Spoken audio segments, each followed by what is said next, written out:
Well. Back again with another tier list, and today we're going to be doing the 10.1 Raid Tank tier list. Tanking is always a very interesting spot. I think that more often than not, you're looking for things in Raid specifically that you can't get elsewhere in compositions, and that normally ends up shaping up the meta. I would say infrequently are there EHP checks where your tanks are getting one shot, where some tanks are getting one shot and some tanks aren't. How are you feeling about the tier list this time for tanks? Yeah, I will say, like, at the very top levels of rating, which is what we make this tier list for, right? Because at the lower levels, you know, kind of a lot more stuff works, and it's a lot more about playing something you're comfortable and good at. But at the very top tiers, yeah, the tank role is often will make it work to get you this raid buff that you need. Yes. And then sometimes it's a case of like, oh, this is actually really sick.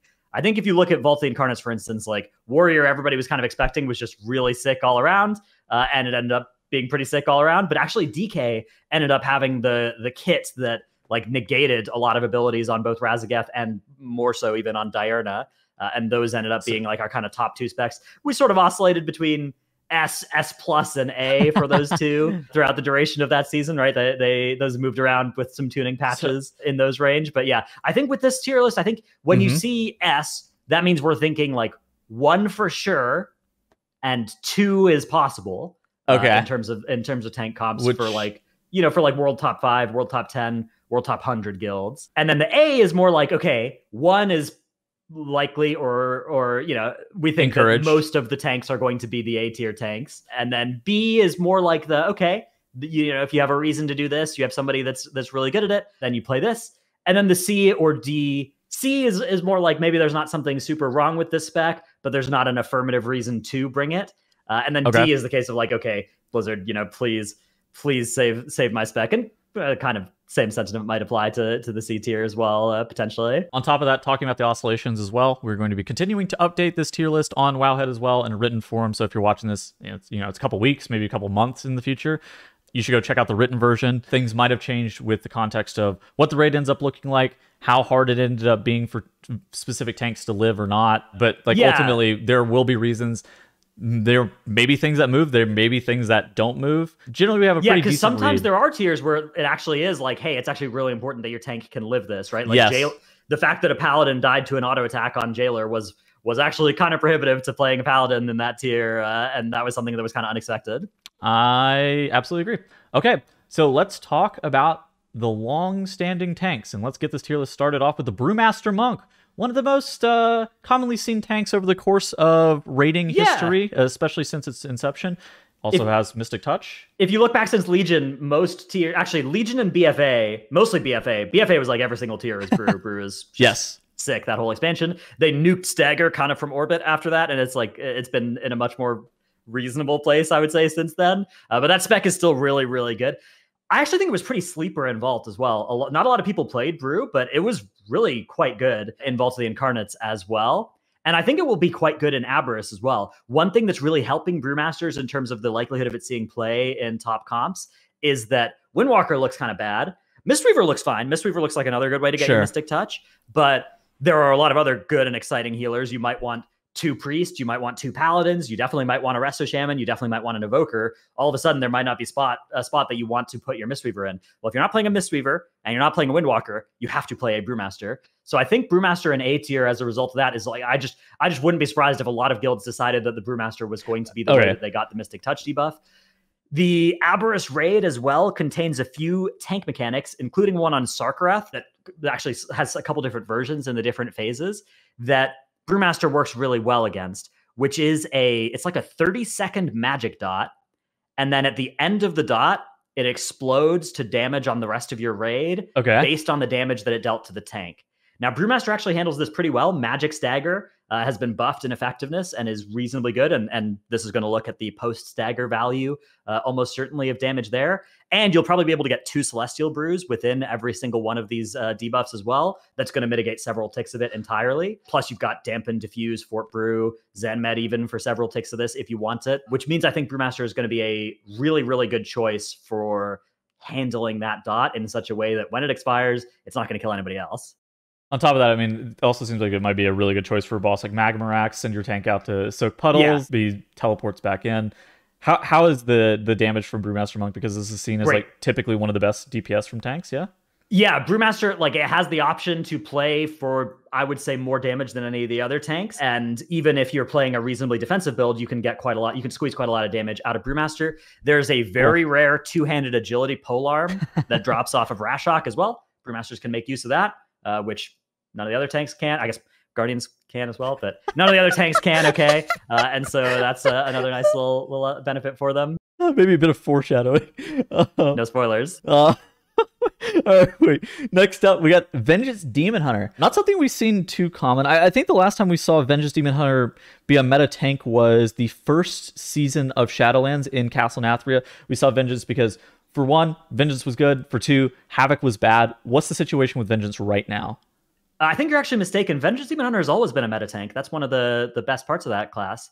But yeah, okay, so Vengeance, I think you're looking at maybe another spot sort of like Castle Nathria, where Havoc looks kind of mid-tier. Maybe you don't want to play one. Maybe you don't want to play very many melee. Vengeance itself has some weaknesses, but it actually works reasonably well. Again, when you consider that Sarkareth mechanic, Vengeance mitigates a lot of that really nicely. You've got very high fiery brand uptime with your set bonus as well, which means that that living is going to be pretty easy. This is a tank with an insanely powerful cheat death and last resort as well that can just be a huge progression saver as well. So I want to put this in A tier.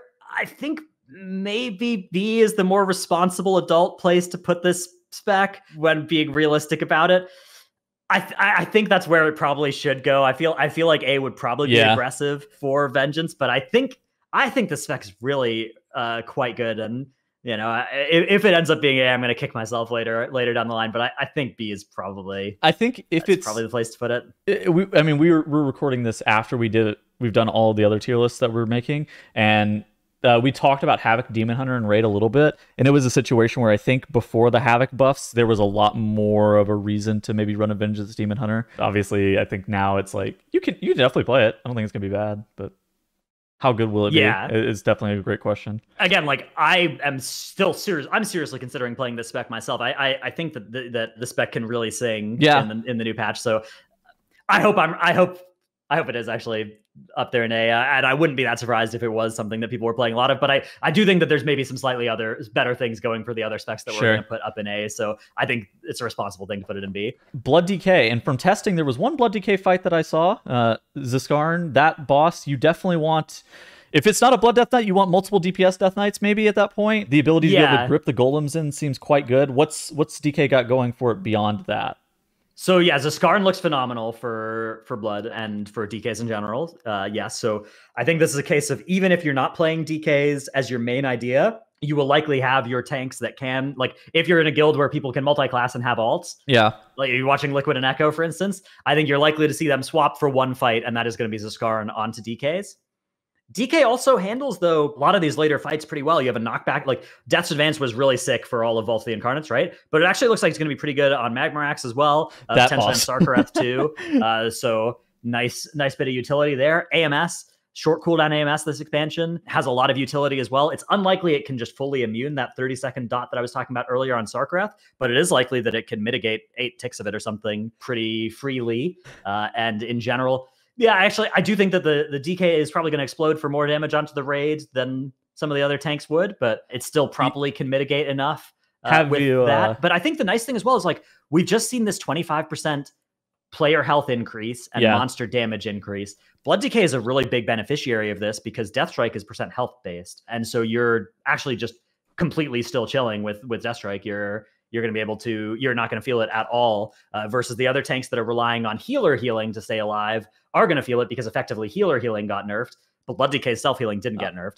So I think this is going to be one of the most durable choices you can pick for a tank. And I want to put it in A tier because I do think that, if you're playing a Blood DK tank, they're going to be a really, really solid tank that can just handle tanking the boss with, like, there's these spots on boss fights where, like, there's something you're supposed to tank swap, but it's just kind of easier if you don't, and you have a tank take 2 stacks or whatever. The Blood DK can do that and live and, be chilling well. And a lot of other tanks would be in a lot of pain while doing that. Additionally, if you're looking at, like, from a utility perspective, Magic Zone, Anti-Magic Zone is very powerful on things like Rashok. I that fight in general, I very much want to Anti-Magic Zone whenever I am dipping into the middle to clear my debuff. I think Anti-Magic Zone, just from the Blood DK historically has been very good. Depending on how Sarkareth works and how stacked you can be, it's also going to be good there. More often than not, you are able to be stacked for healer CDs, but that also allows you to be stacked for anti-magic zone in a lot of spots. And hey, it's something that's really good for the Blood Death Knights. Next up, we got the Protection Paladin, which looks like it might be one of the premier M+ tanks. Was very, very good in at least 10.0 for and 10.0.7 for M+. How is it fare for Raid? Is it just as broken in Raid? It's a very, very good tank for Raid, absolutely. They did just put a nerf in for it that I think takes it probably from S to A, is my guess. Okay. In that I think now, like the thing about playing 2 prop paladins, especially because Holy and Ret also look good, is they're probably not bringing raid buffs, especially the second one is pretty unlikely to be bringing a raid buff because 2 paladins are needed now for Ret Aura and Diva Aura in Raid. But the 3rd and 4th paladin still aren't bringing buffs, and there's a good chance a prop paladin would be a 3rd or 4th paladin in a lot of raid comps already with what you want to be doing in the DPS and healer departments. So you're talking then kind of like Blood DK about a tank that's maybe not providing a raid buff, but is just providing a lot of value. And prop paladin does provide a lot of value, but I don't think you're going to stack 2 of them with the current way that it's looking. I think you'll probably see a lot of teams playing 1, and I don't think it would be unreasonable to play the other A tier specs instead of the paladin. It does a lot of damage. It does a lot of it's very hard to kill. It has a lot of great cooldowns, and it has Blessing of Spell Warding, which is huge. Blessing of Protection, which can be big. It has Blessing of Sacrifice, which can be huge. It has Lay on Hands and a bunch of off healing, which can be huge. It's got a lot of really, really good stuff going for it in its kit. A little bit less, though, I think, dominating than it will be in M+. So I have a question then. If you're already running a Holy Paladin and a Ret Paladin, would you still bring a Prop Paladin? Yeah, I think playing 1 prop paladin in that case, like just having a tank, like again, the first prop paladin is still bringing spell warding. Like that's not something that the holies and the rets can provide. Sure. The combination of bubble and spell warding against a lot of these mechanics, like you can bubble for yourself, you can spell warding for your other tank on the hard parts of the fight, on certain tank swaps, on Magmarax and Echo of Neltharion, potentially Sarkareth as well. Again, that Sarkareth dot mechanic that I was talking about, a prop paladin can stand in their consecration and take less damage from that dot than almost any other tank spec. And that's just all by you got standing to do their basically to mitigate that thing and not explode for any damage onto your raid. It's great. It is crazily powerful against what is probably the hardest boss of the raid and the most important tank mechanic of the raid as well. So yeah, I think that this is going to be a great spec to play. I wouldn't be surprised if teams played 1. I wouldn't be that surprised if they played 2. But I would be a little surprised. I think that the other stuff, I think you're going to want to diversify your tanks this tier, which I don't think you necessarily needed to last tier. I think you need this guy. You might need this guy for a raid buff. I think is one of the big things exactly. And maybe you may even need the DH or want the DH for a raid buff as well. Okay, next up we got the most dominant tank in 10.0 for most of the bosses, not all of the bosses. 6 out of 8 bosses was the most dominant tank to the point where we saw 2 of them. Prop Warrior. What's the deal with Prop Warrior coming into 10.1? What's changed? So Warrior actually, it kind of got a couple of nerfs throughout the 10.0 cycle. That were fair.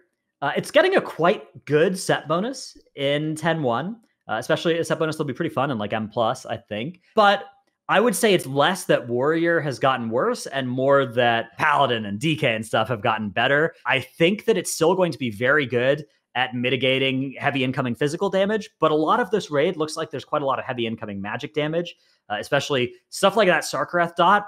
So the Sarkareth dot, actually Warrior is pretty good against that because Ignore Pain is extremely good against those sorts of effects. So actually, I do think it's not going to be bad to play a Prot Warrior. I want to put it, into B tier because I do think that you're going to want the Paladin or the DK on their strengths being a little bit better than the Warrior, or you're going to want a raid buff. And the Warrior does bring a raid buff, right? You do bring Battle Shout, but I think that 1 DPS Warrior is pretty likely to be brought as well. It is worth noting the Prot Warrior does bring Rally as well and can easily talent into big Rally. And that is a really powerful progression rating effect. So I wouldn't be shocked if people chose to say, like, look, we want only 1 DPS Warrior. We're going to bring a second Warrior as a tank so that we can get another Rally. I think that there's a lot of logic to that decision. So like the DH, I wouldn't really be surprised to see a lot of comps that included one of these, but I just think there's so much competition for that tank spot now. And I think that the other tanks have maybe eclipsed Warrior a little bit. It's funny because like you talk about Rally, and like Rally and Anti-Magic Zone were both very large for my guild on both Broodkeeper and Razageth for allowing people to not die, especially like late into those fights. I mean, it's just like the group utility, very good. All right. We got Bear, historically a tank that we rank in B for Bear. Is it still B for Bear, or is it worse? D for Disbear. I think it might be between the two of those. Oh, C. C for cave dwelling. Cave bear. Oh. Look, I think it would be doing a disservice to Vengeance and Warrior to put them in the same tier as bear. So I think C is the place to put bear. It doesn't really have any strengths in raid that put it above these other tanks. It actually can do pretty reasonable damage. There are some bear mains that can put out quite a bit of damage on bear and make it look pretty good. But you're bringing a tank that doesn't have a raid buff, except for Mark of the Wild, which is usually being brought by another druid already in your comp. Sure. But to be fair, if you don't have another druid in your comp, all of a sudden bear stonks way up. You're bringing a tank that is not particularly bringing much utility as well. Stampeding Roar, again, something that you're likely to have other druids already bringing. That 25% player health buff and monster damage buff, actually, almost every tank got all of their healing abilities compensation buffed to make sure they'd stay the same. Bear is the only one that didn't. After the Wildfire did not get a compensation buff, so they actually got nerfed for some unknowable reason. Bear was the only tank to take a nerf when all the other tanks got compensation buffed, and in some cases got compensation buffed to be more powerful than they were when they started with that change, which is, in my opinion, pretty egregious, seeing out of Blizzard there. But the big weakness for Bear is that heavy sustained incoming magic damage is something that I think this raid is looking to provide, and I think Bear is most likely to flop to, again, especially in a world where the healer's heals are more necessary and less powerful. So when you consider that Sarkareth dot, a lot of tanks have a lot of ways to mitigate that damage. Bear does not, right? Bear, you've got SI, you got Barkskin, and then after that, you've got, good luck, everybody. I'm exploding for 400k onto everybody, GN, which is, I think that's going to be a big challenge if you're trying to play Bear on that fight, is figuring out how you're going to live through that. I think it's going to involve externals. I think it's going to involve power word shield spam, that kind of stuff. To be fair, I mean, I think it only explodes for like 200k or something at full power, but even still, that plus other damage is going to kill people in your raid. And I think that weakness is just one where I don't see any strengths that justify playing the spec in high-end Mythic prog. Again, in a world where Warrior and DH have really strong upsides, and I think just the A tier specs have even stronger upsides. And then Bear is just sitting there where it's like, okay, this is the one tank I could see where it's like, okay, there's not really something that makes me want to consider or play this. I think that actually makes a lot of sense. All right, so I guess that's all the tank specs. Is there anything you want to move here? Anything you think? No, I like this. Again, worth noting that this is our list for very high end, very early pre-nerf Mythic progression. We're going to move things around on our Wowhead tier list as tuning happens and as our read of the metagame becomes more accurate. By far, the best thing to do for most players is going to be to play what you're most comfortable, play what you're good at. If you are good at a B or C tier spec, it is going to outperform an A tier spec for you unless you are really good at multi-classing, which is a fun skill to develop. A lot of players enjoy it, but a lot of players really do not enjoy it, and that is not a bad thing. So definitely do not read more into this than you should. Do not panic reroll as a result of this video coming out. We make this video because we like to talk about what's going to be good. We like to look back at it later and talk about how stupid we were. And we love it when everybody else tells us how stupid we were as well. Oh, dude. So, do let us know in the comments. All right. We'll see you guys later. Goodbye. Bye.